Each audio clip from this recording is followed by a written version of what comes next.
Hey, what's up guys? Welcome back to the channel, and in today's video we are going to be looking at the ASICS Cumulus 26. And ASICS has made a few changes over version 25, but there's one change in particular that I'm really excited to tell you about. First of all, the disclosures. This video is in partnership with my friends over at Roadrunner Sports. Roadrunner Sports was good enough to send me a pair of the Cumulus 26 for the purpose of review. However, they haven't told me what to say, they don't have any editorial privileges, and all the thoughts and opinions are my own. With that said, the ASICS GEL-Cumulus 26 will cost you $140, and of course I will place a link in the show notes below in case you want to pick up a pair from yourself from Roadrunner Sports. Now, the GEL-Cumulus 26 is the little brother of ASICS premium daily trainer, the GEL-Nimbus 26. And you know what? These shoes are actually pretty similar. However, the GEL-Nimbus 26 is just a little bit higher end. And it doesn't seem like it when you're looking at the GEL-Cumulus 26 until you have them both in your hand. But there are several aspects of the GEL-Nimbus 26 that ASICS has rolled into the Cumulus 26. But in some ways, I think I like the Cumulus 26 better. Oh, and by the way, the Nimbus 26 is $160. So $140 is a much better price. Okay, the Cumulus 26 has 38.5 millimeters in the heel, 30.5 in the forefoot for an 8 millimeter drop. ASICS claims that a US men's size 9 would tip the scale at 8.9 ounces or 253 grams. However, in my size, a US men's size 13, it tips the scale at 11.4 ounces or 323 grams. Now, if you were considering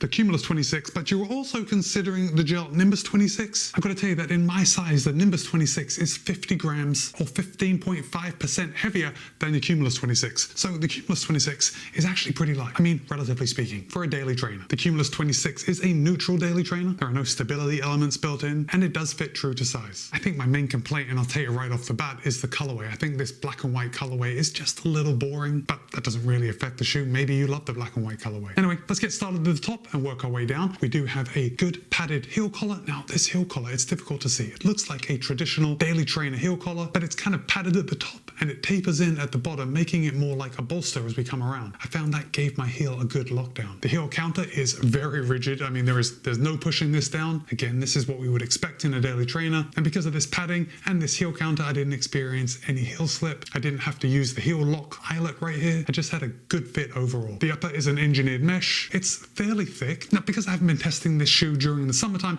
it's difficult to say how breathable this is. I think by looking at it and by manipulating it, it doesn't seem like it's going to be very breathable in the heat of summer, but I think it's right in line with what we can expect from daily trainers generally. They seem to have uppers that are pretty resilient and seem to me to be made more to stand the test of time. Like, you're not going to wear a hole in this upper. There aren't many overlays, but there are several underlays on this shoe. We have a little bit of reinforcement coming at the bottom of the upper here, right next to the midsole foam, an underlay coming around the toe box just to keep it off your foot, and then the reinforcement along the eyelet chain, which when I feel it, it's got like an overlay and an underlay, making it almost feel like it's plasticky, but it's not. It's just ASICS reinforcing that, so when you cinch it down, you're not going to pull through the eyelet. Cumulus 26 has a knit tongue, and it is gusseted on both sides, and there is a lace loop right here at the top. I didn't experience any tongue migration in the Cumulus 26. Now, this knit tongue has a solid knit area right at the top, and that's right where you're going to be tying that bow. And clearly, this knit part of the tongue is so you don't get any lace bite when you tie the knot. The aerated tongue further down just provides breathability, and really I've got no issues with the tongue, except the same issue that I had with the GEL-Nimbus 26, and that is this knit is fairly stretchy,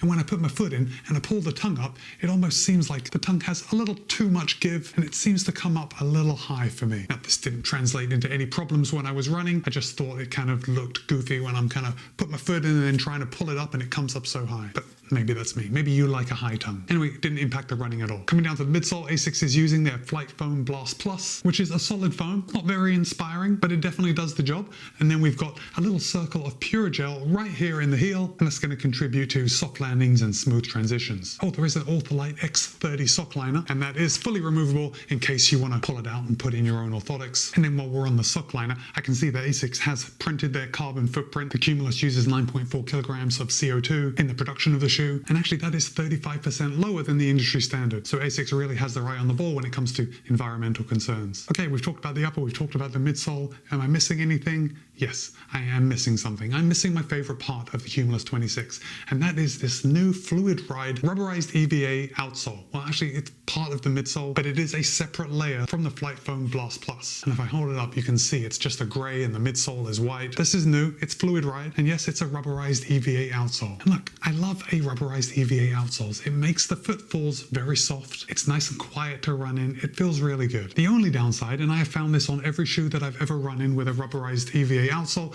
and that is that durability is reduced. And as of the making of this video, I have 43 miles in my pair of Cumulus 26, and I can see quite a bit of wear here on my lateral heel, but also up here on the forefoot. Of course, it does make me wonder, is durability actually less, or is it normal? And because a rubberized EVA is a less dense material, it's going to show the wear, but there is a lot of it on the bottom of this shoe. So perhaps it is made to wear down, and this shoe will last an average amount of miles. I think that is probably the case. And when I think to myself that durability is going to be reduced because of this rubberized EVA outsole, I think it's only because the wear is a lot more apparent than it is when there is actual rubber on the outsole. Now, as far as the ride goes, I actually enjoyed running in this shoe. And that's a funny thing to say for a daily trainer, but the shoe is remarkably comfortable. In fact, I took it out of the box and I went out for a 20-mile run, and the shoe was comfortable the entire time. I didn't have any hot spots. Just let me knock out the run without thinking about the shoe on my foot. And I think that's a key point when we're picking a daily trainer. I already said the midsole isn't that inspiring, and by that I mean it's not very responsive, but that's not necessarily a bad thing. This isn't a shoe that you're going to go race in. It isn't a shoe that you're going to go and knock out big workouts like intervals or tempo runs. This is the shoe that you're going to go for a recovery run, for easy runs, you know, those